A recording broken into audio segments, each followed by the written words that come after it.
welcome back to Face the Nation. We have some new polling on the 2020 campaign, but first we want to take a look at some results surveying Americans about the president's tweets saying that 4 House Democrats, quote, go back to the countries from which they came. Joining us now are CBS News political correspondent Ed O'Keefe and CBS News elections and surveys director Anthony Salvanto. Good to have you both here. Anthony, this was explosive. It was dominating a week's worth of news headlines. What were voters telling you?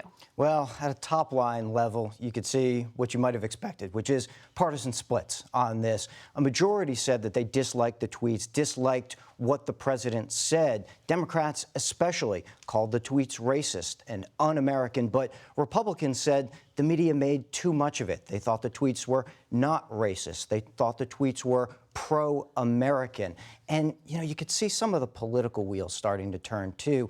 The 4 Democratic congresswomen referenced in the tweets are better known and unpopular among Republicans than they are among the country at large. So that's interesting. You start to see maybe the president trying to rile up that base in advance of 2020. But I think if you pull back a second and then look at the context, too, in the poll, Americans told us that they feel like the country is divided along racial lines and that the parties, they think, are almost taking sides in this. Democrats feeling that the Republicans and the president are trying to assert the interests of white voters over minorities, and Republicans feeling that the Democratic Party is trying to assert the interests of minorities over white voters. And so that split starts to define what we're headed into in the 2020 election, and people say that they feel that the parties each represent very different views of what it means to be American. And that's kind of the context going forward. Ed, is this the kind of rhetoric we're going to be hearing through this campaign? Should we just steel ourselves? Very well could be. And it's the kind of thing that really presents a challenge to Democrats who clearly want to be talking about other issues because they understand that's how the party won congressional control last year, by sort of acknowledging the president but focusing on what they would be for. But this was one of those weeks, this was one of those incidents that they simply couldn't ignore. This morning, Joe Biden is out with a new video that once again amplifies his concerns about the president's rhetoric and how it could be dividing the country. Throughout the week, you heard Democratic candidates out on the trail talking about it. But interestingly, they start calling out the president a little bit for what he's doing here and trying to remind voters that there might be some other motives behind this. Amy Klobuchar, for example, repeatedly this past week kept saying he's doing this to distract you. He's doing this to change the subject and keep the focus on him instead of the issues we want to be talking to you, the voters, about, whether that's health care, Social Security, the economy, whatever.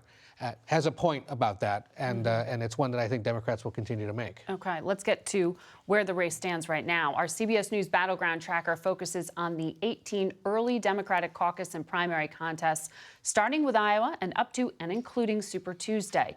In the aggregate of those early contest states, we're starting to see 3 distinct tiers. In the top one, former Vice President Joe Biden leads the field with 25% of voter support. Senator Elizabeth Warren has 20%, and behind her is Senator Kamala Harris with 16%. Senator Bernie Sanders rounds out the top tier with 15% support. Our second tier has Mayor Pete Buttigieg polling at 6%, former Congressman Beto O'Rourke at 4%, and former HUD Secretary Julian Castro at 2%. And in that third tier are all the rest of the candidates who are getting 1% of support in those first 18 contests or less. Anthony, people are overwhelmed by the number of candidates. What do these tiers actually tell us? Well, the way that you define tiers, in my mind, is you look at the candidates who are in position to get delegates, because ultimately that's what this contest is about. They're trying to win delegates to that national convention next summer. Well, you have to get at least 15% in a state in order to get some delegates. So that's where I think you see that top tier defined, all those candidates in position to get delegates across these early states. Now, one of the things that's changed since last month when we talked to voters is that Joe Biden still leads, but it's a much tighter race now, particularly in a number of these earlier states, in Iowa, in New Hampshire. I would describe it as very fluid within that top tier. People are considering all of those candidates, even if their first choice at this point remains Biden. And besides delegates and support, it's also about money, Ed. It is. And our top tier actually reflects much of what the fundraising shows, with the exception of Pete Buttigieg, who is the top money raiser this past quarter and is still in the mix. The important thing to keep in mind, too, first tier, second tier, all of them got at least 2%. That matters because it qualifies them potentially for the September debate. You have to have at least 4 polls that show you getting at least 2%. So this is good news for anybody up to Julian Castro. It's terrible news for everybody else. Anthony, what are we seeing in terms of how the candidates are starting to define themselves? Well, start with this. The top issue for Democrats is health care. If there were top 3 issues, it would be health care, and health care. And that defines a split in the party in the sense that Joe Biden does better among Democrats who think that they're a little bit skeptical of a Medicare for all plan, or they think if there is one, that it should at least compete with private insurance. But the more progressive candidates, the Warrens, Harris, Sanders, all do a little bit better with voters who say either replace private insurance or asserting absolutely go with Medicare for all. And I think that the healthcare issue is starting to define something of a split there in the candidates. Yes, it hews to ideological lines as well. More moderates, where Biden does better, more progressives and liberal voters, where the other candidates do better. But that's starting to where you start to see that split. But it's cost, not the type of coverage. Exactly. And I think that's going to be one of the real defining aspects of this debate going forward, especially into those debates next week. And it's telling that you continue to hear someone like Joe Biden say, I'll fight anyone, Democrat or Republican, who wants to tear apart Obamacare, which is a signal to Bernie Sanders, Elizabeth Warren, Kamala Harris. You want to fight for Medicare for all, I'm going to fight you because the system we have is working. It just needs to be more affordable and expanded. And on the word fight, Anthony, you saw something really interesting here when it comes to perceptions of strength. Yeah, we asked which candidate had been the most strong, and Kamala Harris came out on top on that. We asked which candidate would fight a lot for people like you, and Elizabeth Warren, and to some extent Harris and Sanders also did better than Joe Biden. So you start to see this difference in what voters are perceiving is passion and enthusiasm, and you start to see that among people who are active on Twitter, active on social media, and that's the more engaged part, the more liberal part of the base, and that's perhaps to be expected at this still early stage, but you definitely see splits there, whereas Biden doing better with the moderates.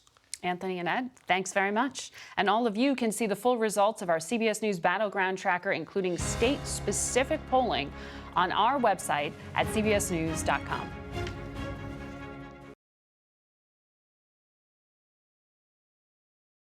We turn now to our political panel for some analysis. Lanhee Chen is a policy expert and fellow at the Hoover Institution. Rachel Bade covers Congress for The Washington Post. Jamelle Bouie is a CBS News political analyst and a columnist with the New York Times. And Paula Reid is a White House correspondent here at CBS. Good to have all of you here. You heard healthcare, healthcare, healthcare. That's the main issue for all voters. That is not what anyone is talking about this week. Lanhee, we are talking about what the president continued to tweet about this morning. Racism, the squad, and that dispute. Why is the president continuing it? Well, I mean, I think he feels it's part of an electoral strategy. And I think that the Trumpification of the Republican Party is complete. And I think you're seeing that in terms of the degree to which he's able to consolidate Republican support and how few Republicans really came out this week and took issue with the president's remarks. And I think that demonstrates the degree to which he does consolidate that base. And going forward, the question for the president is, how does he continue to drive up that support amongst his base and potentially expand his base not to independent voters, not to suburban women, but to the kinds of people who would sort of enjoy the appeal, this sort of blatant appeal to race that the president's engaging in. And it's all about the 2020 election, and it's all about expanding and consolidating that base. So race is front and center in 2020, Jamelle. And the Democratic candidates on the last debate stage made it racial politics front and center as well in the attacks on Joe Biden and his record. Is it dangerous to use this as a political tool?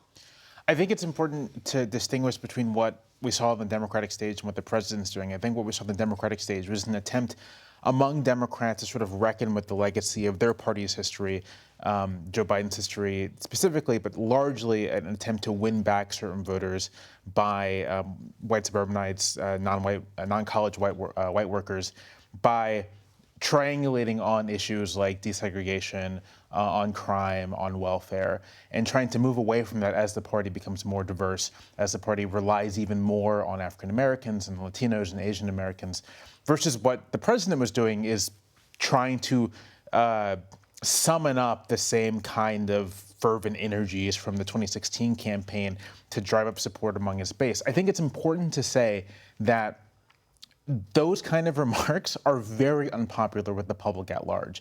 The president saw his approval drop to not an all-time low, but close to it after Charlottesville. The remarks about football players kneeling were not popular. The Virginia gubernatorial election was practically a lifetime ago in 2017. But the Republican candidate, Ed Gillespie, suffered at the polls for leaning into those kinds of attacks. So while the president may believe it's effective, the actual evidence on display is that it's probably not that effective for him. But it energizes people, Rachel, right? I mean, it energizes the parties. And yet you did see some Republicans, as you say, Lanhee, not very vocally, but indicate they weren't totally comfortable with this place. Put Trump aside for a second. You look at your traditional congressional Republicans. I mean, Liz Cheney in your interview, she might not have wanted to admit it and chose to sort of blame the media, but they really have a problem here, and they have been talking about it privately.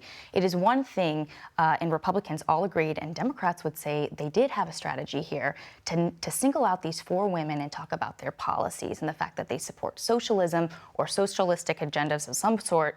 Independent voters don't like that, and Republicans could really use that to their advantage. But what Trump did this week is he totally upended this strategy by making it about race, by sending those racist tweets, the chant that followed, send her back. That Republicans, they knew that changed everything. And while they didn't come out publicly and say, Trump, you can't tweet like this, they confronted Mike Pence in a private meeting just a few days ago. Liz Cheney was in the room for that, where they said, you need to tell the president this is not good for us and this is going to hurt us. And so Pence relayed that to the president, and that's why he tried to put some space between himself and that chant that broke out at the rally, send her back, send her back.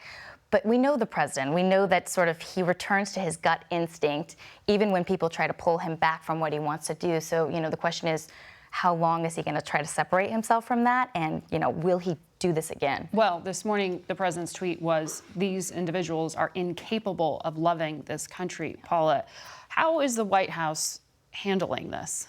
Well, I don't think anyone here really has a true incentive to tamp this down, because both sides are getting the foil that they want ahead of 2020. Now, of course, there are some Republicans, particularly those in vulnerable districts, who do not want to be on the defensive, who do not want to be in a position to tamp this down. But even when the president backed off, and our reporting also reflects that the vice president, some of his family members went to him and asked him to distance himself from this, even when he backed off, what did he do by doing that? He kept this in the news cycle. He kept a squad v. Trump in the news cycle, in the dialogue. So to your point, it doesn't appear that the White House in the long term will likely change this strategy. I don't expect to see the president actually tell any of his crowds to knock it off with the chanting. Jamelle, I want to ask you about some of the language, the so-called squad, these 4 freshman House Democrats. Normally, someone who's very new to Washington like this wouldn't get so much attention from the most powerful man in this city. But the words and that they have used.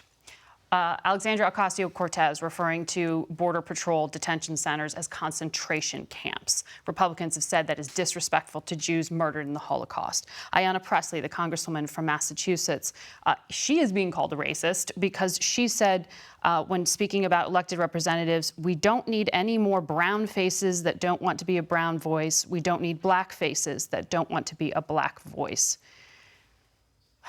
What is happening here? Republicans are calling that racist, and from Anthony Salvanto's polling, people are only hearing this on through a political filter and digesting it that way. I think. But do Democrats really have a problem? So as far as how voters are hearing it, I think part of the larger issue here is that politics are so partisan and so divided along partisan lines that it's difficult to for a lot of people to understand things in any sort of context other than the immediate partisan battle. And so in that sense, if, say, Representative Presley's remarks get traction, it may be a problem because no one's going to try to hear it in the context that I hear it, which is sort of, there's an old proverb that's attributed to Zora Neale Hurston, not all skin folk are kinfolk, which is the idea that not everyone who looks like you necessarily has your interests in mind. This is a very common thing, very common sentiment within Black communities. And that's sort of what I hear from Presley, and it doesn't like strike my ears in a racist way. But in terms of the broader political context that's going to pop up and what's going to happen and what is happening is sort of, oh, well, she's talking about race. She's talking about what people ought to believe, which that's obviously racist. Why is she not being criticized like Donald Trump when there are very broad, very different, very broad contexts for what's happening from both figures, and that's hard to communicate within the very narrow world of partisan politics. So this is another reason why Republicans were really frustrated when Trump tweeted last week, because if you let the Democrats sort of have their infighting, Republicans on the Hill had loved that. You mentioned this Presley quote specifically. I guarantee that would have dominated coverage on Capitol Hill for at least a week with Congressional Black Caucus members who were really upset by that quote. But Trump, instead, his tweet united the Democratic Party, and this infighting that we have seen sort of spill out on Capitol Hill and really create a problem for Speaker Nancy Pelosi, that was all put in the background. But the Democrats do have an issue in that, these four really are defining what people are reading in the news around the country. And Pelosi wants to keep the focus on health care. She doesn't want to talk about Medicare for all. She doesn't want to talk about socialism. That's not good for Democrats. But again, Trump totally changed the narrative. I think that's the fundamental problem, is that Democrats have a little bit of this power vacuum that comes when you have a party that's out of power from the White House. And the question becomes a definitional one, which is who speaks for the Democratic Party? Well, the answer right now is the squad. It is not Nancy Pelosi, who is doing her best to hold together a disparate caucus. It is not, interestingly enough, the presidential candidates. You would think in a presidential cycle it would be one of those candidates. They're doing their thing. But the polling reflects that the messaging and the policy dialogue is being dominated by these four people who are vastly unrepresentative of the kinds of voters Democrats need to win if they want to win this presidential election. So they have a real problem, in my mind, in this disconnect between who's speaking for the Democratic Party now and how Americans see Democrats and what they need to be to win that next presidential election. We're going to take a break here. Congress is about to go on summer break, so I want to talk about what they actually might get done. On the other side of this, we'll be back in a few moments.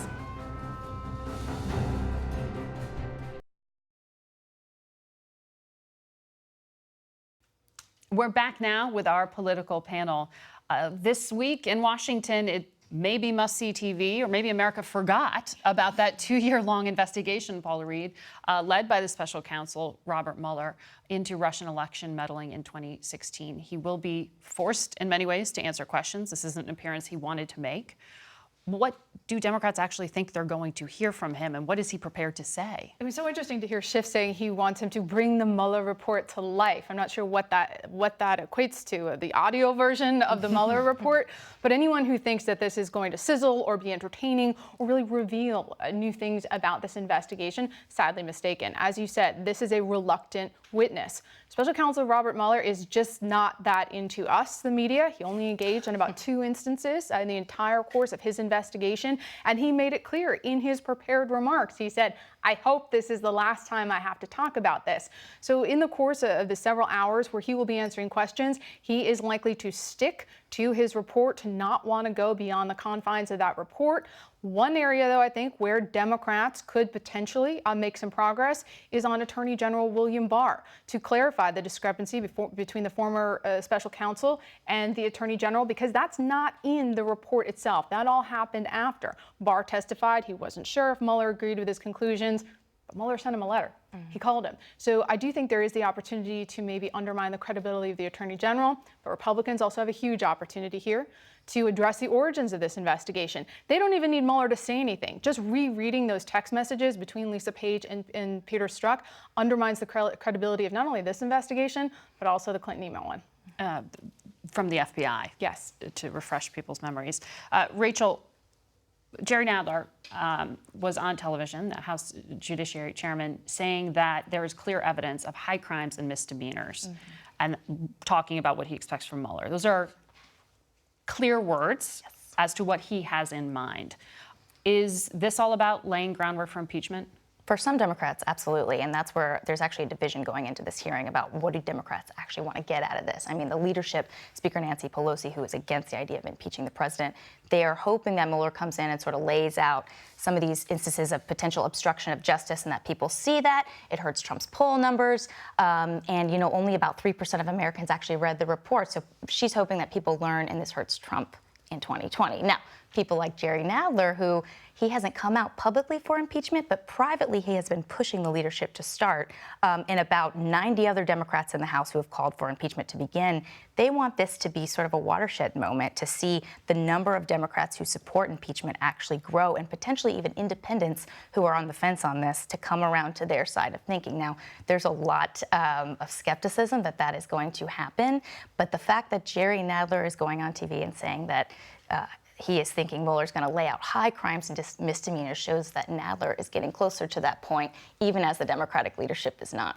Could this backfire, Jamelle? I don't know. I mean, I think it's that clear. We're kind of in uncharted territory here. We haven't had, the last impeachment controversy trial in the 90s was happening in a very different political context, with a much more popular president, a growing economy that the president was getting credit for. And so then impeachment did hurt the opposition party. But here, the president is manifestly unpopular. What he's accused of, I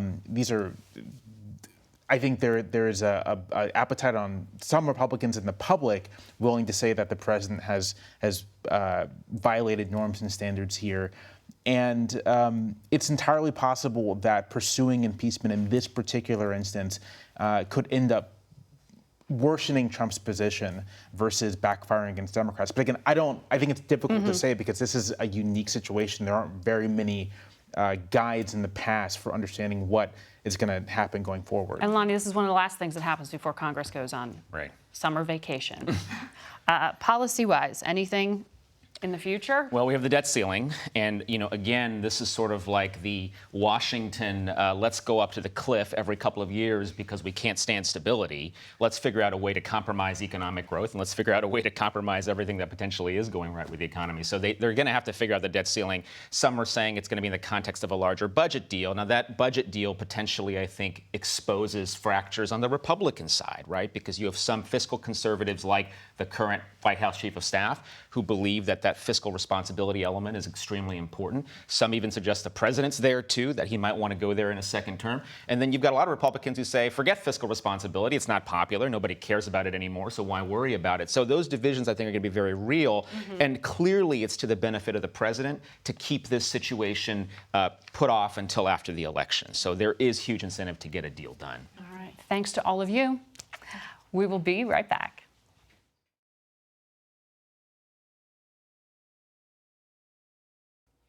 That's it for us today. Thank you all for watching. Until next week, for Face the Nation, I'm Margaret Brennan.